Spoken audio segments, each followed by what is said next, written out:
time, more like wait time. Damn, it hit November. Damn, now it's December. Yeah, and we're on. All right. What's up? What's up? What's up? How's it going, Jeffrey? I'm good. How are you? I'm good. Thank you for inviting me to your podcast. I'm excited to be here. Oh, no, thank you for being on it. Awesome. Thank you. This is the second one. I know. The first one, I had some recording difficulties. We were just starting out. It was a test run. Oh, yeah, it always is. Yeah. It always is. When you're starting something new and you haven't done it, Of course. you have to try until you get it. So, Yeah. That's, I think, how everything works in life, you know? yeah. Yep. It's so true. Yeah. So I listened to you with Juan on another podcast. Yeah. Shout out to Juan. If you're listening to this, I listened to your whole entire episode. So, Juan, you're doing good work, my dear friend. So Kudos to Juan. Yes, I did. Yeah. It was actually very last minute. And, I'm always down for an interviewer to, like, be on any of my friends' podcasts. So it was a good podcast. Yeah, no, I'm telling you, I'm so in it. Because I'm always hearing his episodes, so I'm always finding out like the little details in every person that he has interviewed. He's only 7 episodes in, but Oh, wow. every single person, like he had this guy, this MTA bus driver, and they were talking about what they went through with the Navy, their experiences, and how they saw everything, and they got out of the lifestyle, and it was he has had very interesting people on it. So, man, if you're listening, you're doing good work, my friend. Kudos to Juan. Cool. And with you, oh my God, you guys talked about pageantry? Pageantry. Pageantry, Yes. and your love for pageantry. Yes. I do. I absolutely love it. It's a passion of mine. It's like a hobby. And if I could turn it into like my career, I would be ecstatic and really happy for the rest of my life. So, yeah. Oh, I know. You were very passionate about it. I was. Yeah. I still am. I mean, Yeah. it's like my baby. It's like my niche. What do people say? Yeah, I hope you become very good with it, Yeah. and you make a living out of it. I hope so too, so I can leave my job now. Yeah, I hope so. We're not gonna dive into it very No. much because we're respecting those people who work with you. But Yes, boy, yes. the stories are not very Yeah. good. And that's what every kind of job you ever had. So I know. Sometimes you have to, go with the bad if you need the good. So, yeah. But let's not get into details because, there's certain people that I do love for my job, and there's people that, I can live without. So. yeah, I know. But now let's go back to pageantry because I Yes. wanted to hit on it because Yes. on Juan's podcast, you mentioned about them representing you as you went on Yes. to prepare them for the big deal, and Yeah. you had states, you had certain levels of Yep. pageantry where you could become a certain name, but you had to invest so much money and so much time into it. Of course. So as a director, like, I not only wanted to ask you, but I wanted to hear it, and you to hit the point where you say, like, okay, where do I let them go off and see where they can go On their own. On their own. I mean, do Yeah. you do much of that though? Like, Do I do what? do you prepare them and set them up for whatever I success do. they can achieve? So even though I prepare my girls for nationals, because like I mentioned in Juan's podcast, it's a sport. Pageantry is a sport. I know it sounds kind of crazy because it's a lot of glitz and glam, but at the end of the day, it is a sport. The girls are competing. You're being judged. You're getting scored, and it's a competition. Your end game and end goal is to get the crown, right, and to get the title and win the job. So it is a sport, and yes, I prepare my girls for the sport, but even though I'm like on them, like trying to prep them to get, the best scores and best options and win the competition, they also have the responsibility of preparing on their own and make sure that they meet whatever deadlines they are, because yes, I prepare my girls, but I do not baby my girls. I do not try to micromanage them. I give them the sense of, responsibility and worth so that when they finally get the crown, they can feel like, wow, I got the crown. Like, I didn't get it because of Yanery. I did my part for it as well. So, yeah. So I do. And then eventually once they pass to a national level, it's like I'm now I'm no longer I'm still their director in a sense, but I'm more like a cheerleader than a director, because once they win the national title, the national director takes over to prepare them for internationals. So now I'm more like a backup director, and I'm just like a cheerleader, and I support them on their journey to the international crown. Wow, that's good. So basically, you are the actual, not the actual caregiver, but you are like the proud mom who sets her children up for success, and then after lets them go and let them off in good terms with the people that will take them to even further achievements or whatever they intend to do after. Exactly. I feel like a proud mama with my girls, and even after they give up their title and they give up their crown, there's always gigs coming up, like modeling in New York Fashion Week, or modeling for a magazine or for a gown store. So if someone contacts me saying, hey, I need a girl for this shoot, or I need a girl to model for Fashion Week, and this is what I'm looking for, and I get the opportunity, I always contact my girls. And it's not just my current state title holders, but previous year's title holders, because I still keep in touch with my ladies. They're like my babies. Oh, I know they are. So do you feel like a kind of like, oh, she's left already, or oh my gosh, I'm not gonna see her any longer, or, oh my gosh, I know what you mean. It's a bittersweet feeling, definitely, especially when like the next year's pageant where they have to give up their title.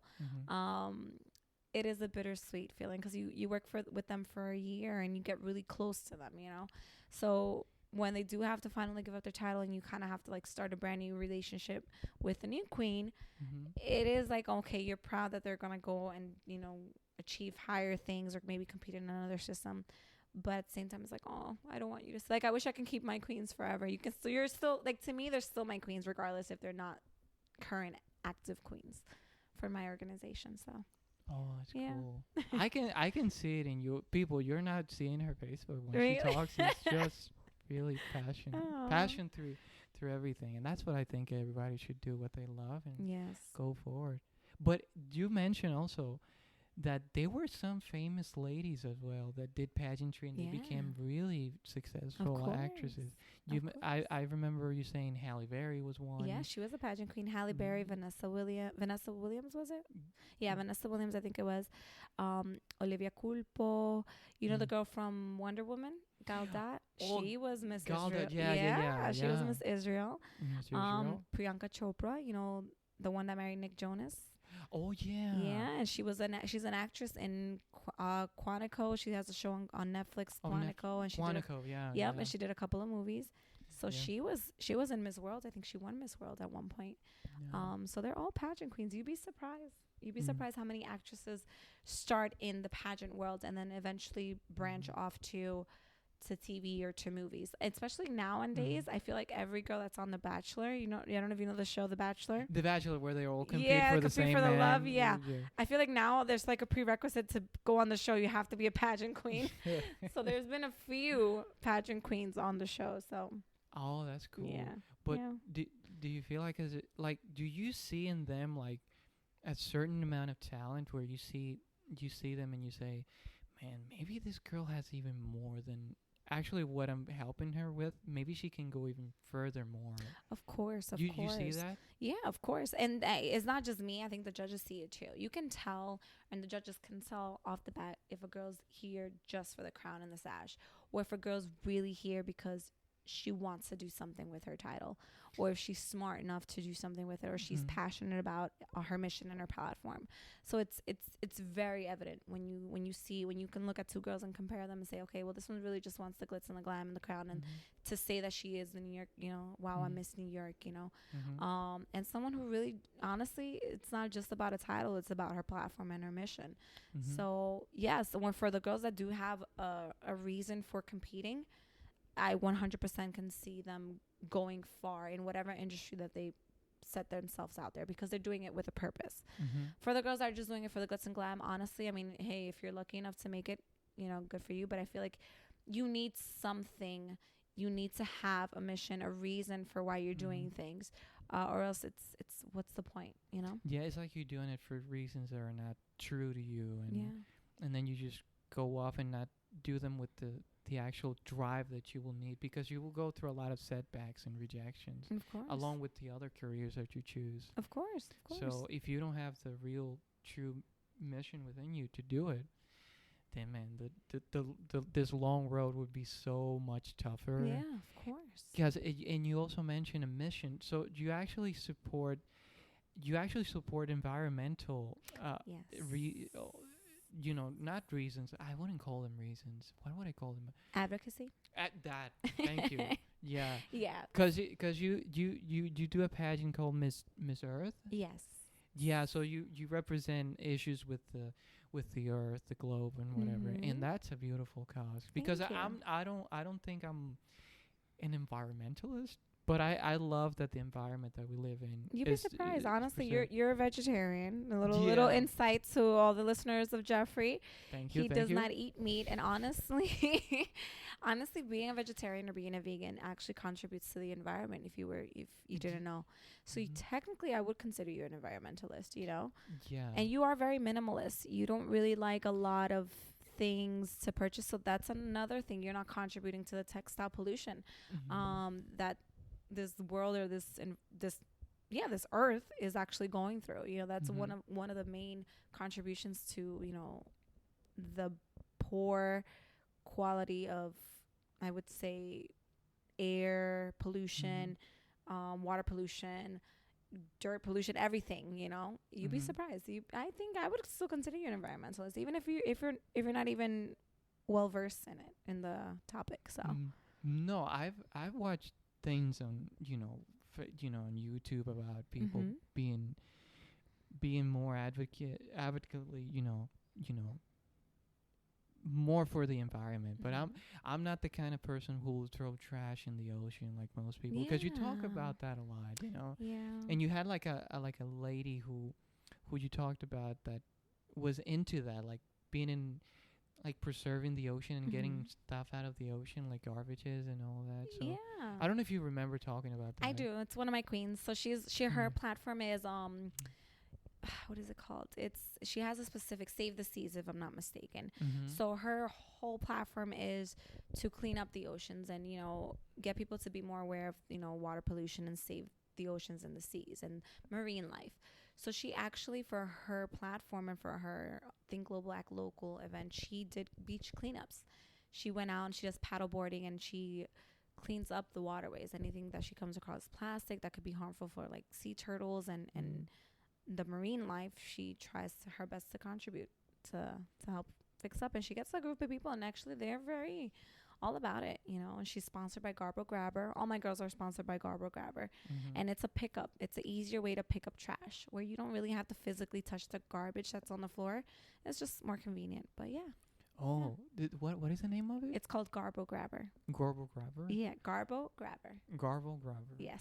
Oh, that's a cool name. Yeah, they're an awesome company. Amazing.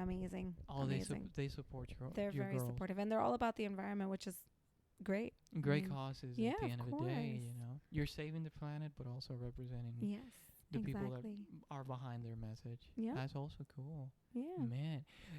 One thing, though, that I must mention, like, how is it to what are the downfalls of representing a girl, like, especially when they're below, like, underage, and and you have to deal with their parents. I mean, I don't mean to trash any parents who have their children onto those things. Honestly, I feel like if I have a daughter, I would probably be the one to be like, oh my God, baby girl, you got to do this. You got to make sure this is right. Because you want your girls to win. It's exciting. It's you're proud that your girl is competing. She's putting herself out there and she can win a title. It's not that it's difficult to work with minor girls under the age of 18. It's not. I've dealt with wonderful young ladies and wonderful mothers and parents that are involved, but let their daughters be who they want to be on stage. And then I've dealt with parents that are a little bit more pushy, a little bit too involved, in the sense that they're forcing their girls to do something that you clearly can see that they're not happy doing. I think if you're going to compete in pageantry, you should want to be there. It's not that you're forced, Like for me, I was 12 when I started. My mother forced me to compete in my first pageant. Wow. And I was very insecure.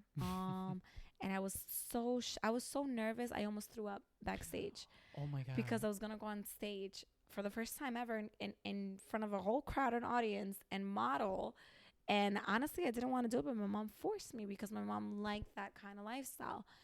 But I will tell you this, that once I hit that stage, I absolutely fell in love with it. So I do thank my mom for pushing me. But at the same time, even though she forced me to compete in my first pageant, she never forced me to act a certain way on stage. She just said, listen, do your best. You know, let's look some videos. Let's get you some coaching. Try your best. Don't worry. What gown do you want to wear? Oh, do you like this one? Do you like that one? This one looks prettier.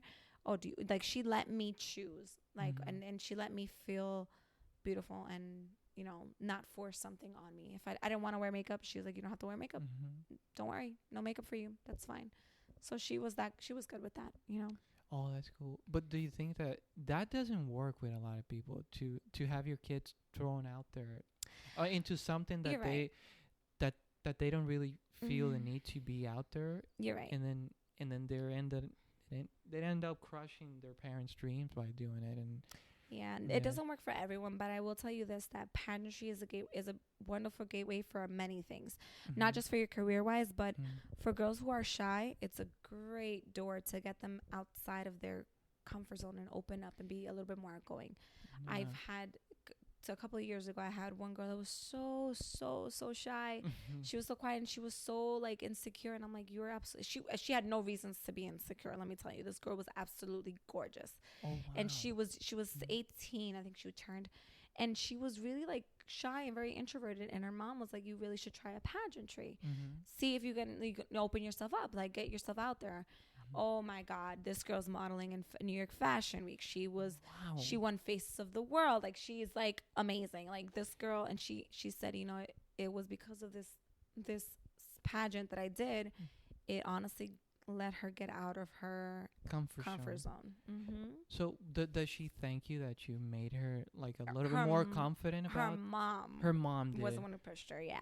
Wow, I was just her cheerleader. But if I would have been the one that you were redirecting, I will be thank you, Jen. I wouldn't have to have my mother thank you. I'll be thanking you. No, she did. All my girls are very grateful. Oh, that's wonderful. All my girls are they're not grateful. only smart, but they're grateful too, Yes, which they is are. also a very important thing Yeah. because you're putting yourself a lot out. Not only yourself, but a lot of you and those girls reflect who you are in most cases, because they're not only representing the sponsors, but at the end of the day, you are the one guiding them through the path. Yeah. And they're representing you. And the organization. Exactly. Along with I always put this is me. I always put the people first behind the sponsors. Although they are the ones who run the machine. It's all good, but listen, thank you. If it wasn't for the sponsors, I don't think we would be an organization. No, to be honest with you. So thanks to them. But yes, the girls do represent you at the end. Yeah, it's not just about them and their crown and their friends and family and lives. Like, they're representing an organization and they're a role model to so many younger girls that are maybe they want to try it and maybe they're just insecure to do it, or maybe they look up to them, you know, like, it's not just about them, it's about everyone else. I think that's the mentality that a true queen should have. You know, it's like, if you're doing this, you're doing it for someone else. It's not just for you. No, you know. Yeah, for sure, man. Wow, that's great, man. No, and also I wanted to not only touch on that on only pageantry, but also let's talk about dollars, because the budgeting for a thing, like, it should be like minimum for a dress. I bet it should be like the high for me, since I'm very like, you know, modestly with my spending. I always think, man, maybe for a dress it's like $5,000 minimum, and then after that it's just like it's tailor. If you want to go above that, You'd be surprised. It's so expensive. Pageantry is expensive. Yeah, that's what I was. It's expensive. I wanted to touch with you on that. Yeah, so it's so many details that go into it, and obviously you're on stage, so you want to put your best. You know, it's at the end of the day, it's still a beauty pageant, so you're still being judged. So you have a lot of expenses that you have to kind of take on if you don't have sponsors and stuff. Of course, I'm not saying that you can't compete on a budget, because you can. Olivia Culpo, when she competed for her state title in USA, she literally bought a bargain dress and paid like $50 for it, and she won. Wow. So yes, you can save money. But that's not with everybody though. No, I mean, if you're smart, if you find ways, you can. You absolutely can. There's okay. like this new app called Quinly, where you can buy used dresses that other girls have worn in pageants, and you can buy them at a cheaper rate. So you could save money, 100%. But even if you save money on a dress, let me tell you, it is still expensive, because there's so many things that you have to take into consideration. Your gown, your makeup artist, your hair, your accessories, your shoes, your swimsuit, your interview gown, your evening gown, your outfits for rehearsals, your travel expenses, your meals, your hotel stay. It gets expensive. And if you don't have the support, or if you don't have the sponsors or the ability to find like deals here and there, it does add up, unfortunately. Oh wow. Yeah. But and does it turn to be like, does that drain that whole thing to manifest itself to the ladies though? Like the all these accoutrements of everything, the dresses and all the rehearsals and all the money, does that even takes its toll on the girls? Or honestly, I think, I'm gonna be honest with you, I think it does stress the girls out, because of the fact that we're not rich. Not all of us are made out of money or have families that are well off. But I feel like if the girls are really passionate about it and really want to go for it, they will find a way. They will, and it would just be like, once they get there, once they place, or once they win, it's worth it at the end. Yeah, that's what they say, and it's worth it. It was worth all this trouble. Yeah, at least for me it was. Like, I've spent so many. I have gowns in that closet over there. Yeah, I see that. them. Literally, like, if I tell you the price tags on a couple of those gowns, you'd be like, "What? You spend how much? And you only wore it once? Like, are you nuts?" Can you give them back, or right? make sure you get half of what you spent on them? Yeah, no, but those are custom made gowns, so it's how many girls can fit into, Yeah. No, but I wouldn't give them away, even if I could, or sell them. For me, it's like a memory type of thing. A memory type of thing. Yeah. Hopefully you can store them in a glass case. I would love to. If I have my house, or if one day I get my own house, I would love to have like a walk-in closet and have all my gowns in like glass cases. Oh, that would be cool. That would be awesome. I will be visiting you, and I'll be saying, "Wow, of course." Okay. Oh, wow. When was that again?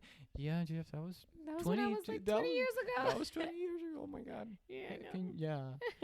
But also keeping on the subject of money, like, how do you as a director make money out of it? Because it's all great to see your girls and do what you love, but man, if you can turn what you love into a monetary income of some sort of any kind, that's even tops it off even more. But of course. I mean, I don't know if you make much money. I don't know if I'm diving in so much. No, I can be honest with you. Honestly, there's a lot of misconception with girls and directors of pageants. They think that we make money off of this. In pageantry, it's really hard to make money unless you're like really, really, really famous, or the organization is really well known, and you have like over 100 to 200 girls competing. The room to make a profit out of it, it's very, very slim, because producing a pageant is expensive. It's not just about, it's not like if you were competing where you just worry about yourself. And you're producing a pageant, so now you got to get venues, insurance, certificates for the events. Then you got to take into consideration, obviously, you're going to give your girls meals, because they're going to be there the whole day. You don't want them passing out on stage. So you want to feed them, right? Yeah. Every girl is different. Some girls have allergies. Some girls don't like certain things. So the meals. Then you got to pay your staff.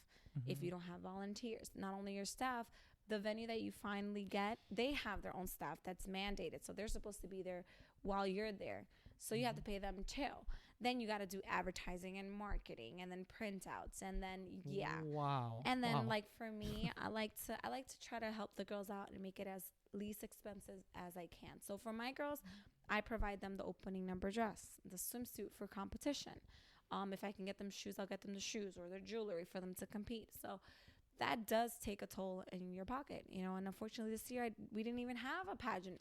Yeah, I was gonna ask you too about the pandemic as well. How it Yeah. has affected everything Oh my around God. everyone's business and whatever they're trying to do with whatever it Yeah. is that they're doing. It's like it threw us all off. Yeah. So like originally our state pageant was going to be held in April, and Mhm. we were going to combine it with New York and New Jersey because I'm the director for both states. Yeah. So we're going to do it in Atlantic City at the Resorts Casino. So we had a Mhm. big stage. It was a big arena, very awesome. I had ordered the stage design, which was really expensive too. So we were going to hold it there. And then all of a sudden, casinos shut down. Oh Hotels shut down. So I'm like, oh my God, what are we going to do? Then they couldn't give me my money back because they were closed. Their offices were closed. So I had to wait till they reopened in order to get any refund back. So that was a whole situation. So now it's like I had to find out of my pocket how am I going to get a new venue during the pandemic, which everything's shutting down. Mhm. How are we going to do that? So we ended up eventually switching very last minute to a virtual pageant. Oh, And wow. yeah, What was that weird though? Virtually doing that? it was different, but it's not that it was weird. There were aspects I liked about it, and there was aspects I didn't like about it. So the aspects that I liked about it was the fact that we really got to get to know the girls on a more personal level. Like their interviews were a bit longer. We were like on camera, face one-on-one. Like we got to know the girl, like without the glitz and glam of the stage and the wow of the lights in the background of the stage. We got to see them raw on a camera and really speak with them and get to know them and see who really wanted it for the right reasons. So that's what I liked about it. The downside of it, it's like, you don't, it's not a show anymore. Like you don't get to see it on stage with the screens and the videos coming on and the lights and the choreography and the girls on stage modeling and doing pivot turns. So that was like my downfall, because that is exciting. That's the most exciting part for me, at least, of a show. It's to see them, wow, and you get to like really see the girls throughout whole competition. You kind of get to predict who you think is going to win. So that's exciting. So that was the only downfall to it. And honestly, almost all the pageants either were postponed for every organization or they went virtual.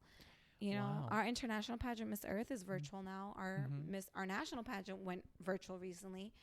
So it's So that's the new norm for now. Yeah, it's like taking the bull by its horns and trying to make the best out of the situation as we move along. But I think they're gonna tackle that disease. I think So too. because I saw on the news that they were like trying to make a vaccine, and they were trying to get people in Florida to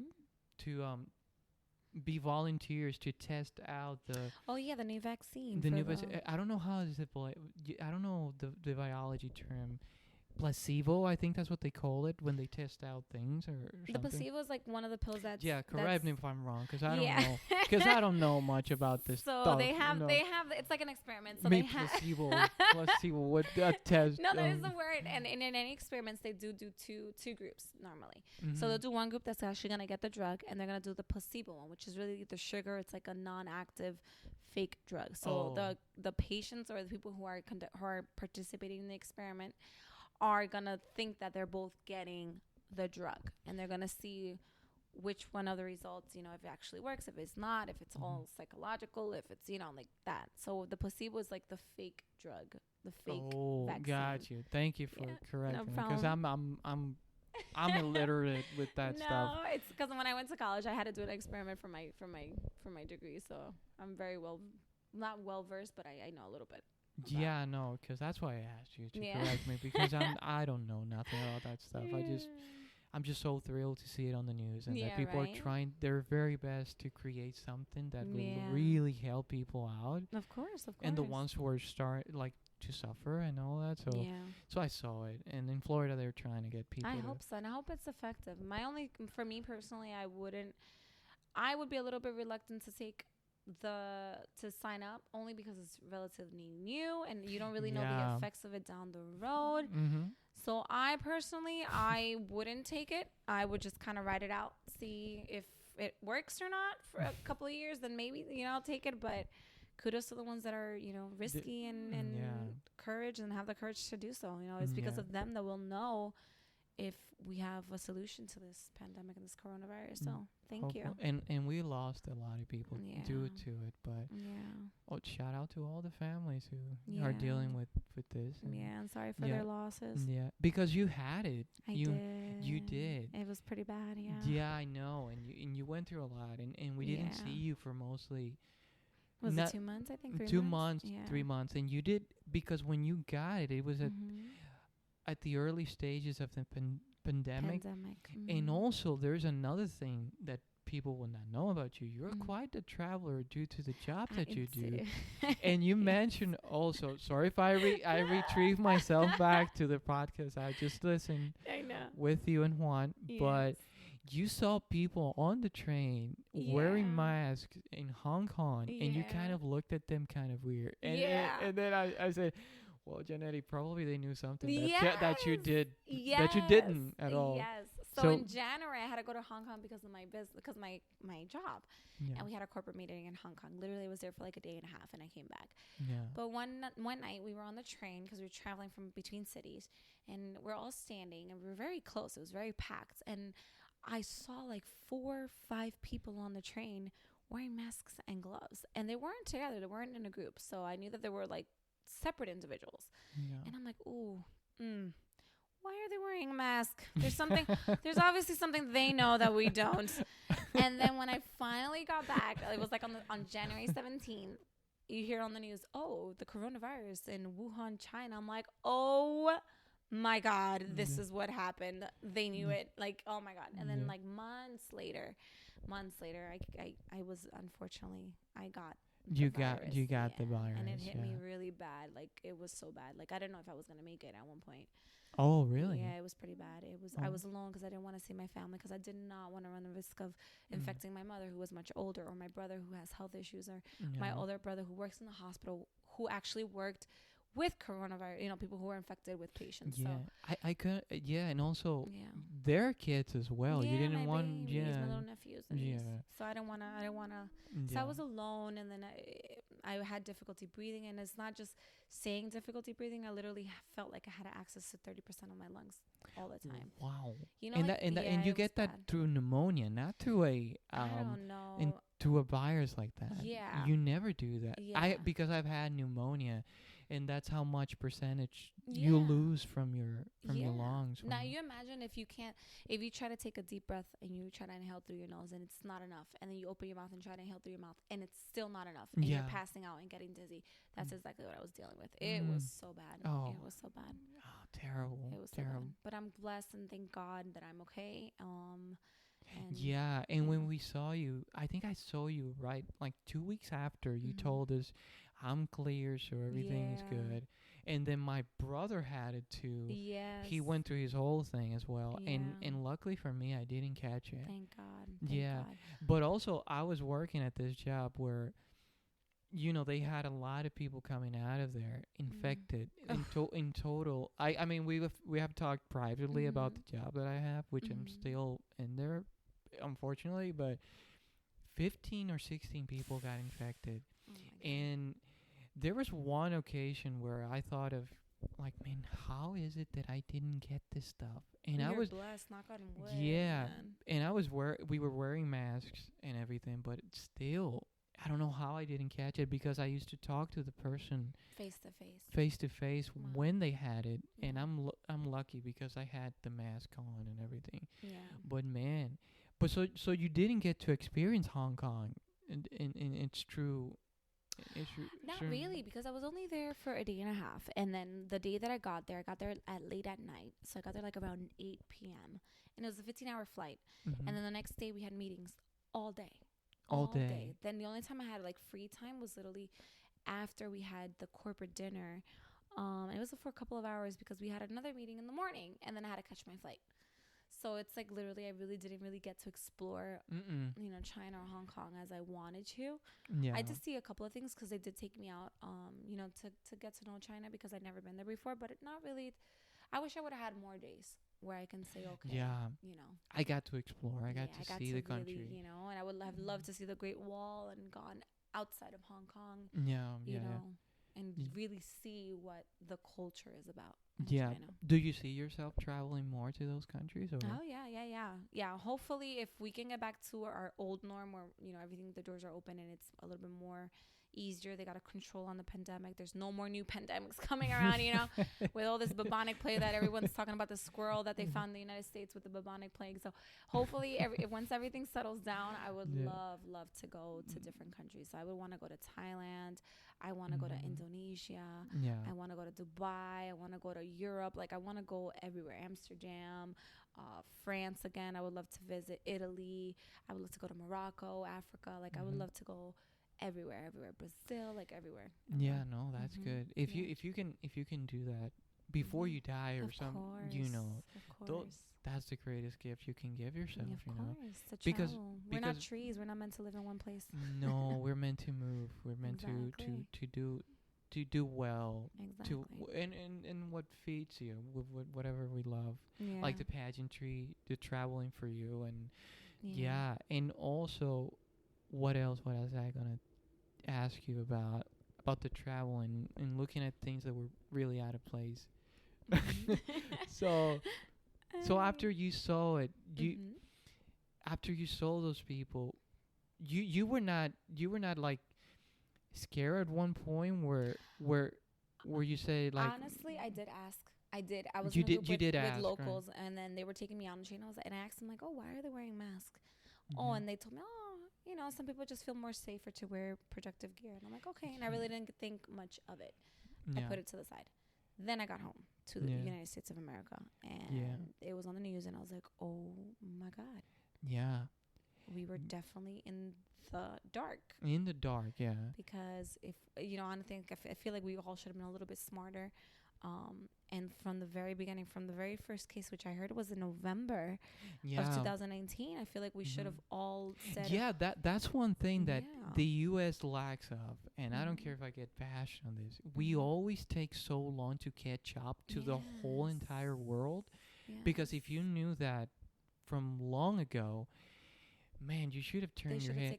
You should have taken precaution and really think about, man, let's think about, hey, man, maybe this will hit us at one point, instead of worrying about the politics and all this great stuff. Because I feel like like for me, I feel like, listen, if there's something going on in a country that's not the United States, like, we're not immune to anything. No. We're not, I understand the United States of America, it's a big, stigma, like, wow, we're one of the greatest nations out there, but we're not immune to any diseases. And if it's in China, and we do a lot of trade back and forth to China's, and our borders are open with a lot of countries, it's going to get here eventually.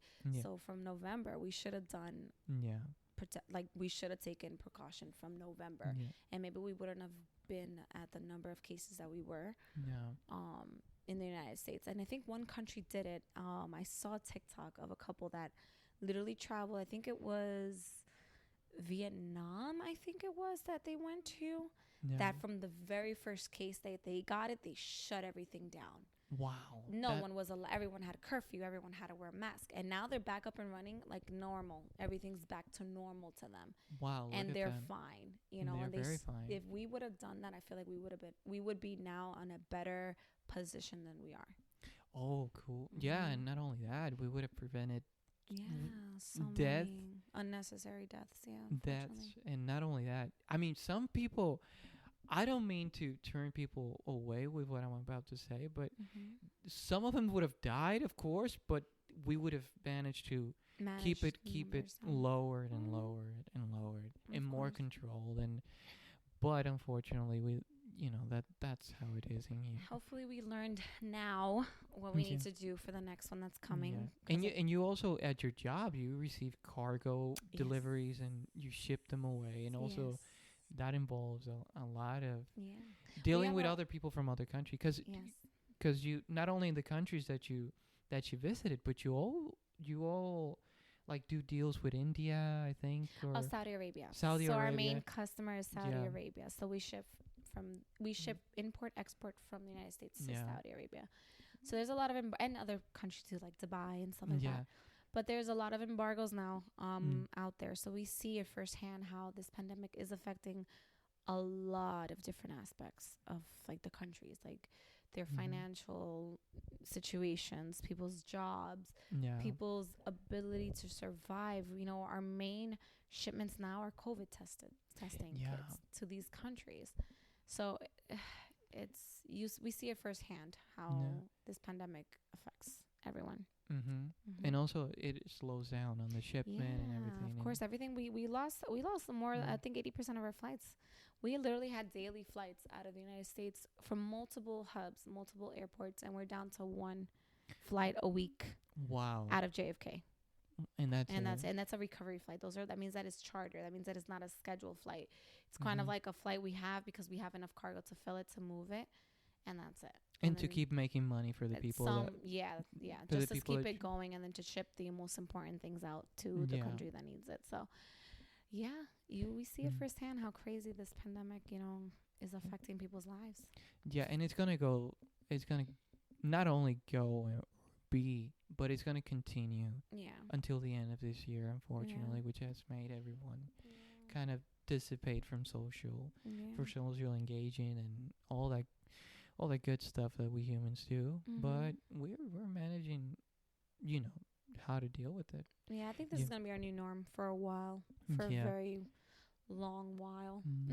Yeah, but going back to not only what you do for work, but also it informs a lot of what you do, not only with the pageantry as you do it, but also it makes up for also like for the girls to it makes them to know that you are also well traveled and you have seen other things and you can talk to them about that. Of course, I'm like an open book, and even if I'm not as well versed in certain topics, I'm pretty sure they are, and it's more like a give and take type of thing.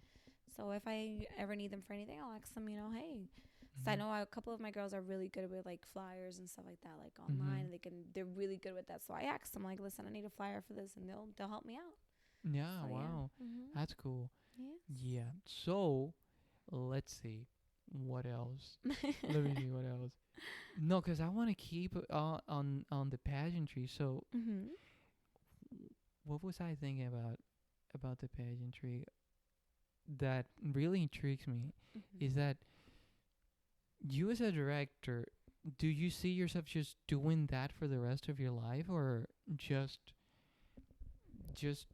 for your own sake, just to be more recognized as a director and get more work? Or no, I honestly feel like and work with people who are at the top of the industry? Or so I will always see myself as a director for a pageant because it's a passion of mine. Eventually one of my main goals is to kind of create my own system. Not anytime soon, because I feel like I don't have the time for it because of my current job. And because I'm so focused and so like determined to get my girls to win nationals. Like I'm so like, into this organization, but eventually I do want to own my own international pageant where we can expand to other countries and stuff like that. So that's my ultimate goal. But for now, my main focus is, of course, still being a director for the Miss Earth Art USA system, and still, supporting not only my delegates, but my fellow directors, my national director, Laura. So, but I will always, I think this is it for me. I'm always going to be involved in pageantry one way or another. Yeah, because I've seen you so diligently when you watch Miss Universe. Yes. And you're actually taking notes on every single dress, every segue of the commercial. Okay, this is not gonna win. This is gonna be top 17. Well, the hair wasn't good, but I'm trying to see beyond the hair. But the dress was so nice. The bathing suit, okay, cool. Her walk was amazing. Oh, that pivot turn. And it will drive you nuts every time you see something that was not really well put together. Yes.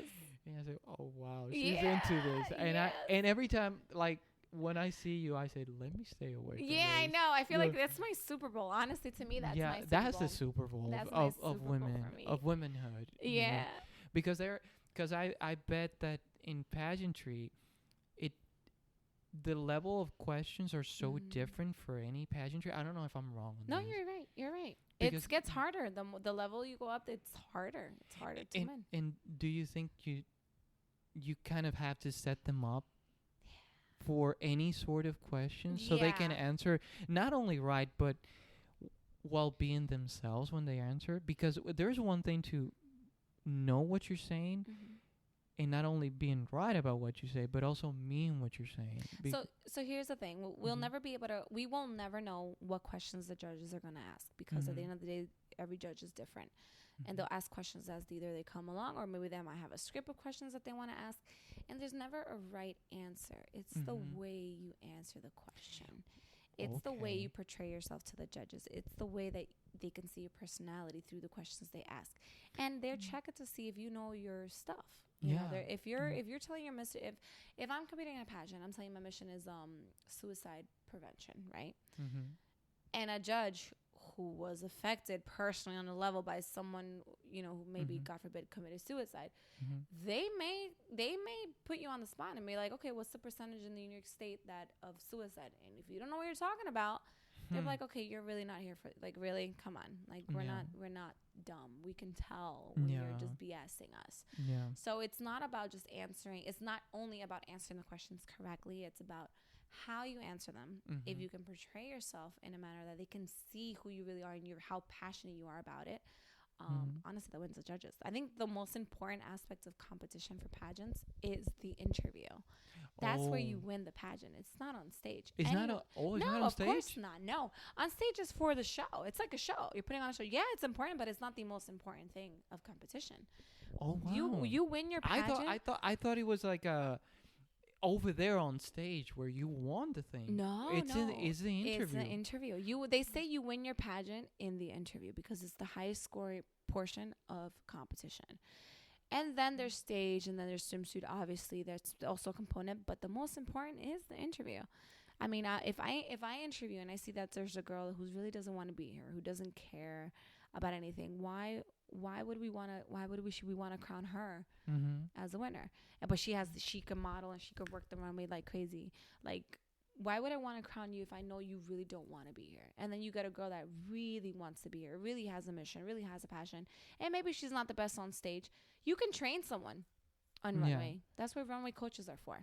You can train someone. You can, if they're not the best in shape, you can, there's gyms, there's personal trainers. That's you can help them, mold them in a way that they are better on stage. But when it comes to, like, deep down who you are and what you're passionate about, it's like, how much can we change you? We can't. You kind of have to want it, and that's why I think an interview is really important. Oh, wow. That's an innate thing. Yeah, of course. You'd be surprised. There's so many girls that think they can BS the judges, and we catch up on it so quickly. We can tell. It's a lot of girls, honestly, if you're not really in it for the right reasons, just don't do it, because they will tell if you are BSing or if you really want it for the right reasons. Oh, wow. Because I've always thought, man, on the stage, that's where you win it. But if, like you said, if it's like it's that, interview. You win your pageant in the interview, and then it's the cherry on top when you're on stage. Wow, it's like this, the cherry, the very good cherry that sits on top. Of course. Evening gown, swimsuit, cherry on top. Of course, it's important. Don't get me wrong. It's not like you shouldn't train for it. Obviously, you're gonna train for it because you're gonna be on stage and you're still being judged. But you really gotta kill it in interview. Wow. I Look, know. I'm learning things. I know. I didn't know that. I know. Wow.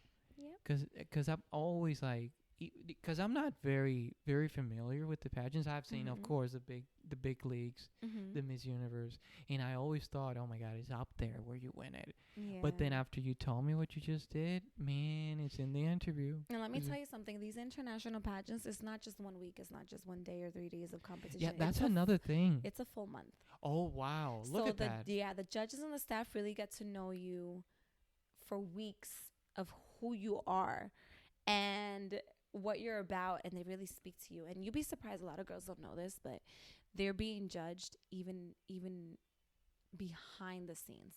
when they're at rehearsals, when they're out eating with their friends during competition week.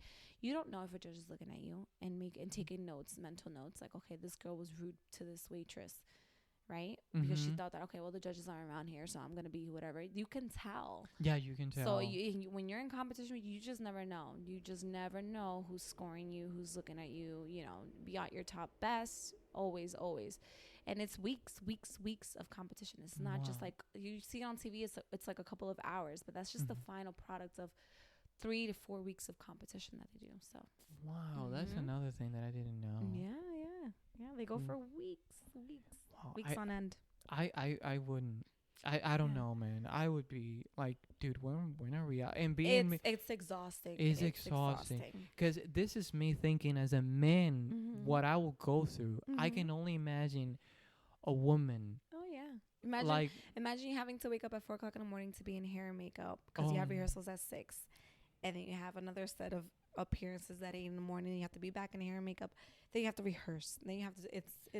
Imagine doing that for every single day for 3 to 4 weeks. Clockwork. It's just and then I don't know. I'm not a woman, but sometimes you wake up in the morning, you don't even feel like being in the makeup chair. Of course. Like we're not robots. We get tired, we get exhausted. And imagine having to wake up at 4 or 5, 6 o'clock in the morning, and then rehearsals don't end till 1 o'clock in the morning or 12 o'clock at midnight. So you're running on 4 or 5 hours of sleep daily. Like it gets tiring. So that's why that's how you see like whoever makes it and wins it. It's because they were at their top.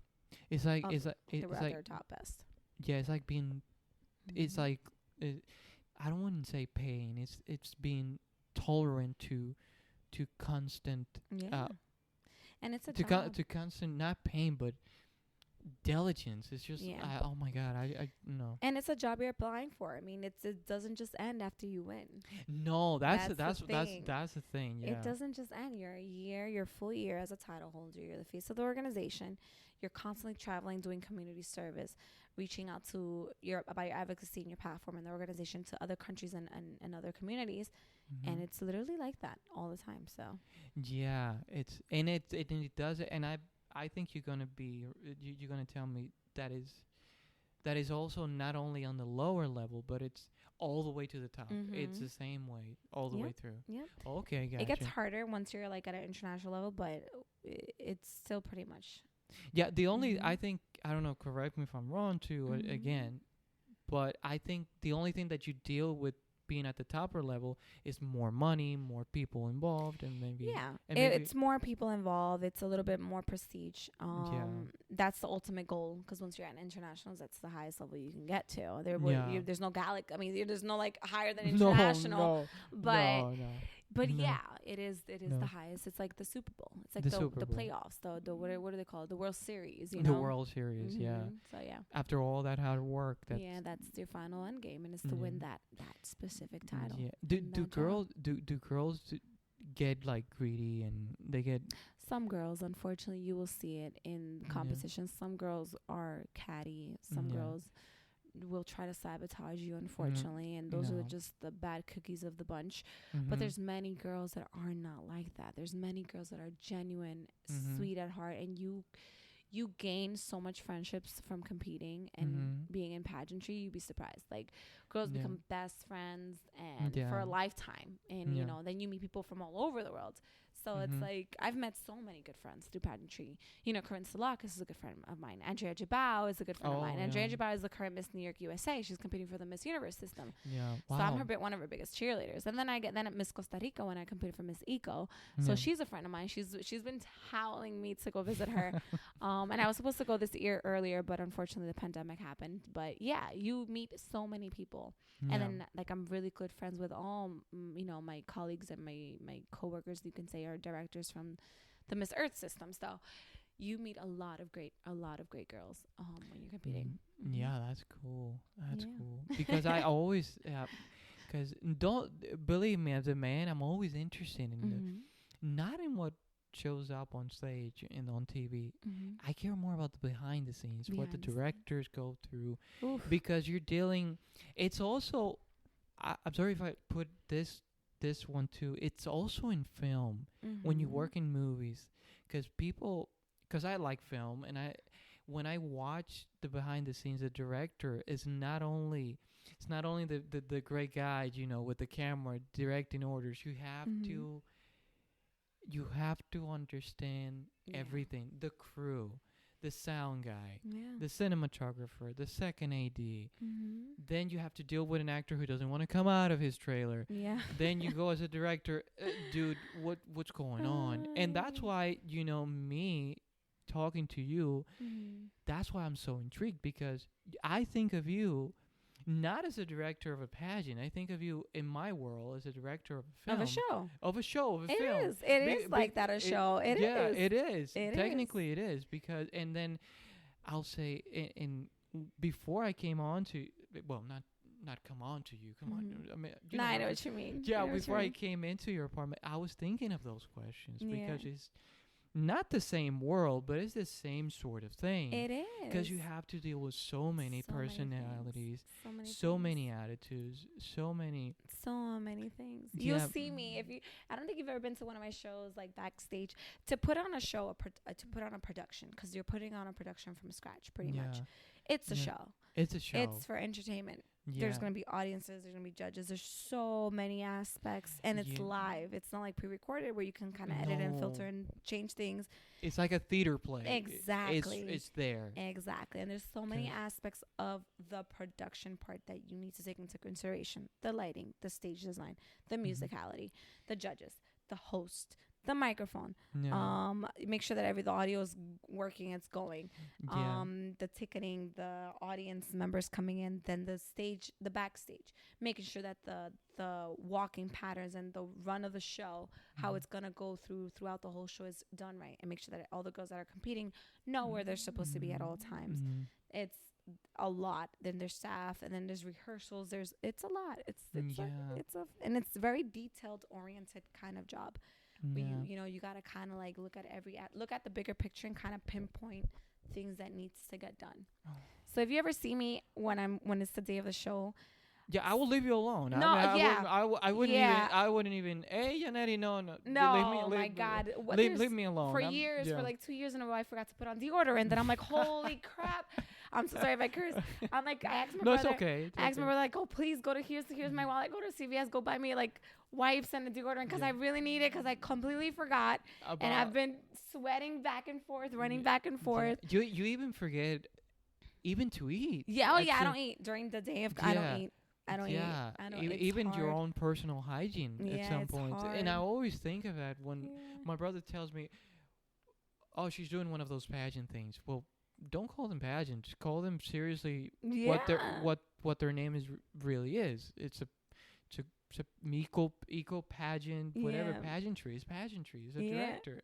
She has. It's a job, and he finally, because he came last year to help me out. Oh yeah. So poor guy. Which actually helps in bonding in a relationship too. Really? Watching your other person. Right? Going through everything that they have to do in order to do what they have to do. I feel bad for him because last year he was like trying to, because he was helping me out with the tickets, because I trust him with with the ticketing, with my ticketing and collecting the money at the door. Yeah. But then he was asking me so many questions, and I'm like, I just need you to know what you need to do and just do it, and don't ask me. I trust you. Okay. If you feel like you need to charge him $20 instead of $25, then just charge him $20 instead of $25. It's fine, because you don't have cash, you don't have money to give back to him. But I can't be babysitting people. I'm the type of person that's like, okay, I'm gonna delegate certain jobs so I can focus on the main things that I need to do. So he kind of got to see how stressful it gets throughout the whole day, and he was only there for a few hours because he was busy in the beginning, and I had him running around for a couple of errands that I needed to get done, like towards the end of the day, like right before showtime. So he didn't see me throughout the whole morning when I'm running rehearsals with the girls, and then checking the audio sounds and checking the mics, and then running the script with the host, and then doing my orientations with the judges, and try to make sure that they understand what we're looking for, and going through their judges manuals, and then talking to the contestants and making sure every contestants are okay mentally and physically and emotionally. So it's like, he didn't see the whole thing being produced. Exactly. He only saw the last bit, and even in the last bit, I was so stressed out. So he got like the whiplash towards the end of my stress. Yeah, of your stress. Yeah, poor guy. But because once you see it out there, and once you see the winner, and you say, I'm sure you say, not only you're proud for what they have achieved, but you say, "Oh, my work is done." No, you are relieved. I wish. Once we crown them, it's like, okay, now we can get started. Oh wow! And I thought you were done. No, now it's like, okay, now we can get started. All right, guys, take your pictures. You got it now. We're to take pictures with families and friends. We're gonna meet you backstage because we have a winners meeting. That's where we go over what's expected for nationals in the next coming appearances and photo shoots, and that's when we really get started on preparing the girls for nationals. It doesn't stop. My God. It doesn't stop. And I feel like I get a break maybe like a week after national pageant. Yeah. And that's like when the whole adrenaline kind of like settles down, and then we're back up and starting and recruiting for the next year's competition. So. Wow. Yeah. Wow. No. You have to be really passionate about pageantry in order to be like a director, because it's not as easy as many people think. It is also the same way with film. That's why I watch a lot of interviews on YouTube on the actors. That's why I don't know, some of the great actors that do what they do, they say, look, I'm okay with acting. I don't know about directing, because it's a lot of work. Because I love film, so I watch all of that, and boy, it's just like if that's what you're going through pageantry. Imagine doing a movie. Oh my goodness. It's even more. Or a TV show. And the thing about movie making is that you have to be careful after you're done with the production, because hey buddy, you might be working with that same person again. Of course. I don't know if in pageantry is the same way. Yeah, of course. There's always once you're at a national level, some national pageants don't let you compete again at a national level, but some of them do. And girls will always, like, once you're in pageantry, you're always gonna come back to pageantry. Oh my God. It's hard to get out of its addiction. So like, you really like it. So you might be dealing with the same girls again year and year back to year. So yeah, it's for sure. Sorry if I only have done this podcast only on your pageantry, because I'm always interesting. I don't so mind. Interesting. It's I love talking about pageantry. Because that's what you love, and I can see it, and that's why I want to bombard you even more with more questions. But I wanted to change it a little bit, about, because I always have a segment on what inspires you, what books are you reading, what books do you recommend, and I that's what I do on my show, like what inspires you, like, well, I mean, what inspires you, like. Are you asking me the question now? Yeah, because we will dive into something else after it. Yes. And then the books that you're reading, if you're reading them, or the books that you recommend. Honestly, okay, so what inspired me is I'm all about women empowerment, and I'm all about, I call myself a little bit of a feminist, because I'm all about women being independent and getting things on their own for themselves. So I find when there's women bosses out there, I get inspired, because I want to be my own boss, and I want to be able to not have to work for someone who is degrading or who makes you feel less of what you are, what you should be. So I do get inspired by women that are in the industry, entrepreneurships, like entrepreneurs who get their own, who are boss ladies, and also empower other women to do the same. The books that I read, honestly, I am a fiction girl. Oh, you're a fiction girl. I am. I love fiction books. I love stories. I really like fiction books. I'm all about it. Sci-fi fiction. Oh yeah, I didn't see you as a sci-fi girl. I know. You should see my collection. I have over 183 books. I have a couple of like English literatures. I got a whole bunch of love novels, and then I have a whole bunch of like fiction, like mythical things. So like the series that I'm reading now is called Fallen. And I love it. I absolutely love it. But by whom? Or I think her name is Ellie. I have to double check, because I have like two sets. Two sets of books. Different kind of, but they're kind of like. But by the same author, though. No, different authors. Okay. But they're kind of in the same realm. It's all about like fallen angels and how they fall in love with a mortal. So I like that kind of books. Okay. So if you want something that's like fiction with like a little twist, a little twist, little mystery, something like, that's divine, or something that's not normally what you would expect in like our world, I would recommend the Fallen series 100%. I love the Fallen series. Cool. Yeah. So okay, cool. I don't know, me, I just read everything. that I feel like reading. There is one book that's very I don't know if it's empowering, if that's the right term, but it's very helpful, and it'll open your mind to a different aspect, and it's called The Four Languages of Love. Oh, the four languages. Yeah. You know the author though? No, I have to double check my book. Oh, I'm horrible with names. I'm so sorry. No, it's all good. I They will. yeah.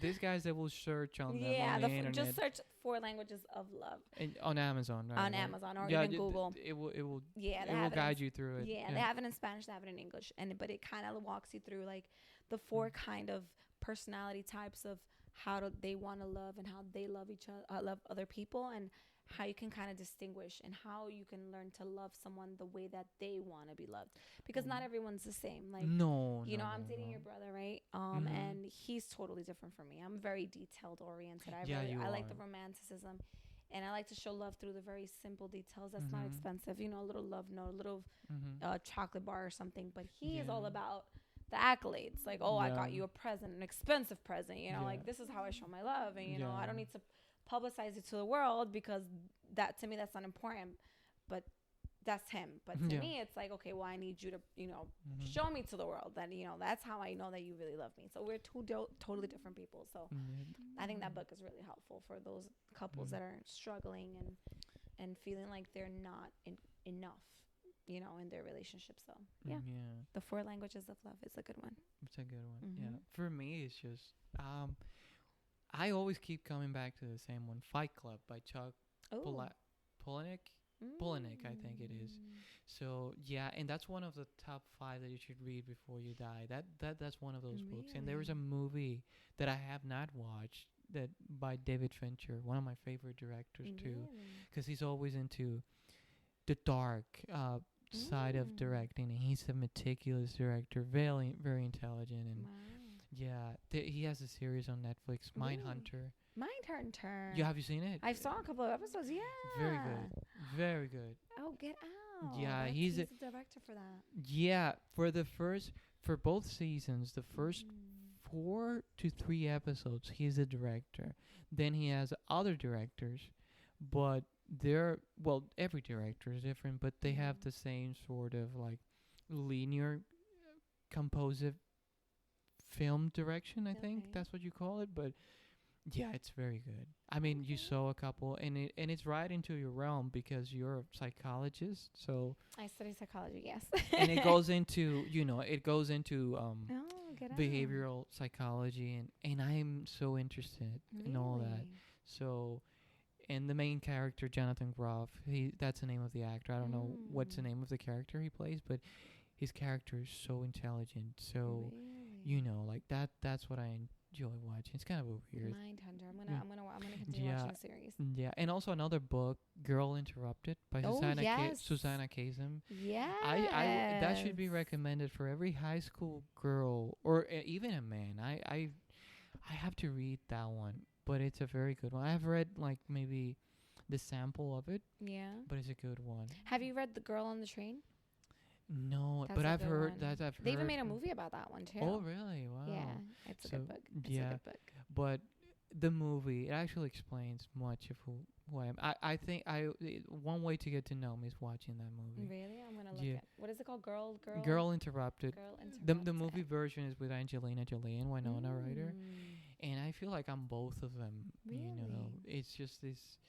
It's wonderful. It's just Lisa's this girl who's already dead within herself and trying to be not accepted. She doesn't care about being accepted. She just cares about being who she is, in the turmoil of just knowing that she doesn't know that she's already dead. Wow. But then here comes Susanna Kazem, Winona Ryder, telling her what she truly is at the end of the movie. At the end of the movie, there's a great twist. Wow. But yeah, that's another book, and I'm all about that growth within you and knowing yourself a little bit more. Awesome. Which is another thing that people don't know about. About you? About me. Yeah, I'm always very methodical and very into. I can see that. Yeah, you're very philosophical. Yeah, I think that's what I study too in college. Yeah. Yeah. Which you're very deep. You can decipher certain sentences and paragraphs and Yeah, really but I don't know. You have a delve into couple. it. I think you have met a few people who go off of their way to correct others while they're talking in a can't. social event. Oh, that's Which I don't so do. annoying. I Oh don't do my that at all. At all. And I'm sure you have. I think honestly that's poor etiquette yeah. to do that. And then the people Mhm. that do that are so pretentious and they think that they know it all. And I just think like Yeah. really, like if you want to correct someone, okay, I understand that you're your friend. Maybe you should do it privately, not in front of people, because you're No. putting them down to make yourself feel better Yeah. or more important or for attention. Mhm. That is so poor etiquette. I know this one girl, if she Mhm. listens to it, I hope she knows it's her, because I hope she changes that about herself. Oh my god. No, for real. And it's unfortunately she's in the group of friends that I'm in. Mhm. I don't really consider her a friend. She's more Mhm. like she's friends of my friends, Mhm. but she has that type of personality, and I'm just like, ooh, Yeah. like, Look. that's not a good look, boo boo. No, and also and also not a good nobody's just as lucky as you are to have had the education Yeah. that you have had. Be modest about the whole thing. If you're with Yeah. social people, especially with the ones that you see maybe more than you normally do, Yeah. be cordial about it. And as a Yeah. matter of fact, don't even say anything about it. Just take it for what it is and move Yeah. on from it. Exactly. So people, I mean, you just can't go on saying that you don't care what people say. That's a good trait to have, but Mhm.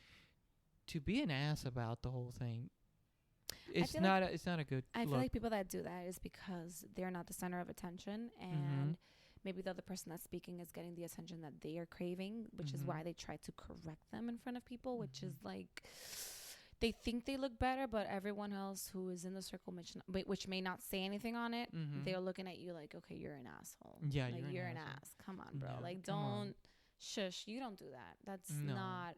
That's not the right way to do it. If you want to Mhm. correct your friend who you consider a friend and you want to make her not look as dumb as she looks, maybe because she says something incorrectly, then Mhm. you later on you say, hey, just so Mhm. you know that maybe you should say it this way. Maybe Mhm. don't do it in front of people. That's not what you do. No. That's not what you do. No, and that's So. not what a proper person does. No.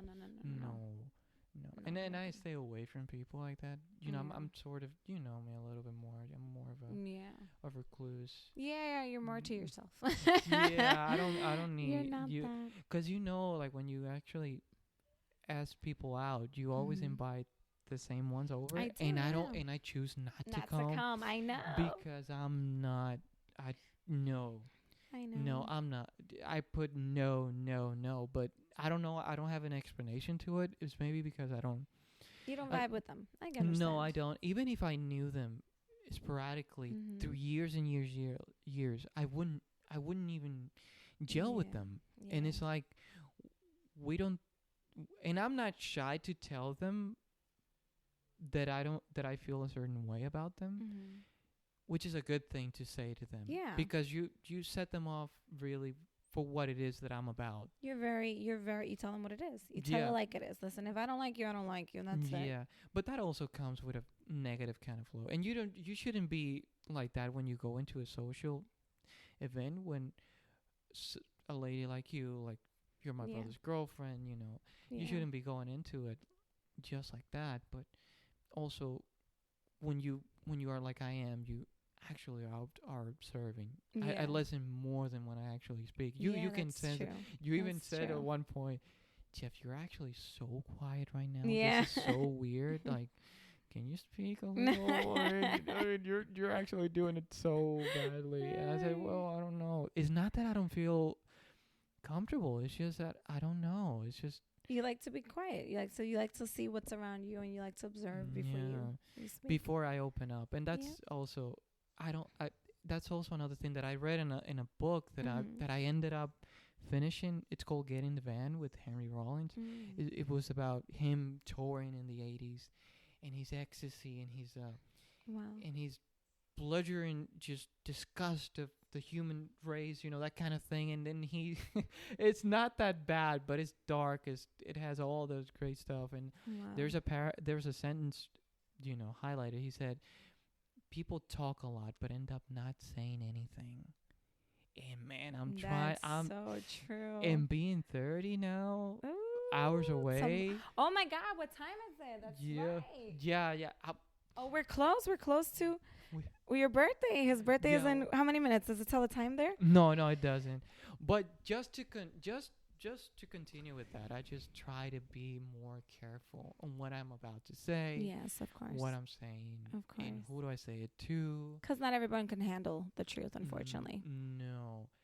Unfortunately. But especially when they're trying to meet you for the first time, Oh, you just yes. can't go and spewed all this truth and all Yes. this. Because they might think thing. they won't be able to handle it. No, especially when you're just meeting, Mm-hmm. you will be setting up people the wrong way, and Yeah, of course. it's not a good way to do it. Of course. Even me, well, Natalie, if she listens to this, she's a wonderful lady, and I don't say this lightly about Mhm. anyone, but both me and her, it takes us a while, and she knows she has hung around with me Yeah. a couple of times, and it takes me a while to Like open up. open and up. But really like what I wanted to tell you guys was, I feel so comfortable. You guys don't know it because I don't say it out loud when I'm Yeah. around you guys, but I do feel Good. comfortable. Good. It's just that I'm not that way. It's just I I understand. don't. No, I don't. I No, man. understand. I understand. And- Not everyone's the same. And listen, it's good too. I mean, it's good to be reserved. Yeah. You know, that's not a bad trait. You know. Yeah, to a certain limit, because if you're trying to meet someone, that's not the right. You cannot be this mysterious guy Mhm. all the time. Yeah. You just can't be. You just have to open up a little bit. Just open the can of worms Just a little bit. Just a little bit. So Let they them can get to know you a little bit. let them come out a little bit. Let them twirl a little bit. But not the whole thing. Not the whole thing. So They're going to they scare everybody. So they don't scare you, don't scare them, and they don't feel disgusted by you. Yeah. Yeah. Yeah. So I like to keep it tone a little bit and let them wonder. And be yeah. mysterious. It's very intriguing. Girls Yeah. will be like, I don't quite get him. No, I don't. Yeah. Especially I'm not sure because I'm not around the girls that you have allowed me to meet. I allowed you to meet. Yeah. Because, by the way, I'm not a pervert. I'm not. He's not, ladies. If But you're I listening, wonder. He's a sweetheart. Oh my gosh. He I is wonder. such a sweetheart. I wonder. Like, why do they ask Yanery? Because I don't let things out. I wonder if they asked you about me. They have. They Yeah. have. Yeah. Obviously, like in the beginning when they don't really know about you, like they're like trying to figure out. They're like, Yeah. what's up with him? And I just give him the little breakdown list, and he's very slow to open up, but he's a sweetheart. He's very genuine, and he's gonna tell you the truth whether you like to hear it or not. Yeah. But I'm lovingly telling the truth as I go along. That's good though. Because I don't wanna regret not tell them who I am. Because if you put a facade into who you're not, then when they figure out who you truly are, oh boy, that's when things that's when it go unravel. down. Yeah, they go downhill. It goes downhill. But then what inconsistency is just a beautiful thing to catch because it's bullshit at the end of the day. And if you're bullshitting a woman, I don't like bullshitting women. Yeah. I don't. They pick it up on it. Like, and if you're a man who doesn't like to be questioned, please be honest from the beginning. Of course. Like, of course. tell them, hey, look. Yeah. Look, I work 40 hours a week. I put boxes on a pallet. I make and this if a much girl money. has an issue with where you work, she's not the girl for you. No, she's not. She's not the girl for you. And can you imagine if you turn out for goodness sake into something even bigger than what you were before? Can you imagine how she was going to react, Of or how course. she's going to stand who you are and through the changes that you're going to go through? Of course. So that's when it's so important to be honest to the woman. So Agreed. so Agreed. I don't know, Mom. I don't know. I'm kind of that's the thing with me too, because I grew up with strong women. Agreed. You have 13 aunts, is it? Yeah, no. That's a total of the kids that my grandmother had, but I have 8 women. Oh, Jesus. 8, and then not even counting the cousins. Well, these are the daughters that they had. So we're talking about 20 women in the family. Yes. And only 5 males. Yeah. Along with the kids, of course, that they all have had. Mhm. But that's a lot of That's women. a lot. That's a lot of women. And That's then a lot. and then you tend as a man to grow up with a lot of female characteristics. And my mother taught me a lot about women too. So That's good. I think that if you are surrounded by women, you know how to treat them. You know how to value them more, and you know how you don't know how women works, because I don't think any man could ever understand women 100%. But you kind of have a better understanding than most guys who are surrounded by men from their family. So yeah, that's a good thing to have. Yeah, that, and also I love this artist too, Pac. He talks about women. I love women on any level. That's why when you hang around with me, I don't have this predator thing going around when I'm around females. I can get with them on any level. Exactly. Any level. That's such a good thing. Yeah, and you just can't expect every time you go into a situation, because you, my dear, you're around a lot of great looking females, smart. And if you go as a man with intentions of getting with anybody, that's not the right. It's not even gonna work. No, and not even that. It's just like, you're not gonna get every girl. Yeah. Not every girl is gonna be interested in you. And not every girl's gonna find you attractive. Not at all. And if you don't, and some men don't understand it. Yeah. No, hey man, you could be cute, but hey, buddy, But she's not cute to everyone. Not cute to everyone. I've had guy friends that a lot of girls like, oh my god, he's so hot, and I'm like, really? Ew. Like, what the heck do you see in him? Yeah. Next. Next. A big next. Ay, Dios mío. Yeah, but that's just. But yeah. So yeah, that's me on women and relationships and me hating men. Yeah. Yeah, but we dove into a lot of little aspects. Yeah, but I wanted to make it more about you, which I think I accomplished. You did. I loved our conversations. I always love our conversations. Yeah, that's why I wanted to have you on. Thank you. Because and also before. Sorry, guys, we're about to end this. Yeah. Yeah. We passed our time limit. That's what it is. We passed our time limit. I know. But because we had to redo it. I know. Because I had a different recording setting. We were trying. The first one was a trial and error. We learn as we go, right? Yeah, we learn as we go. Exactly. And I thank you for doing this. Of course. Again. Of course. And hopefully you will be my recurring guest. I will be more than happy to anytime you want. So any other subject you have going on, I got that you want to discuss, I got you. or any rants of any kind, I'm here to listen and record them if you're ready to, get some steam off. Awesome. Just hit me up. Let's do it. Sure. So, all right, guys. Thank you. And thank you. And I'll thank you. And thank you guys for listening. Follow Jeffrey Torres. Conversations with Jeffrey. Thank you. When the chill. When the chill.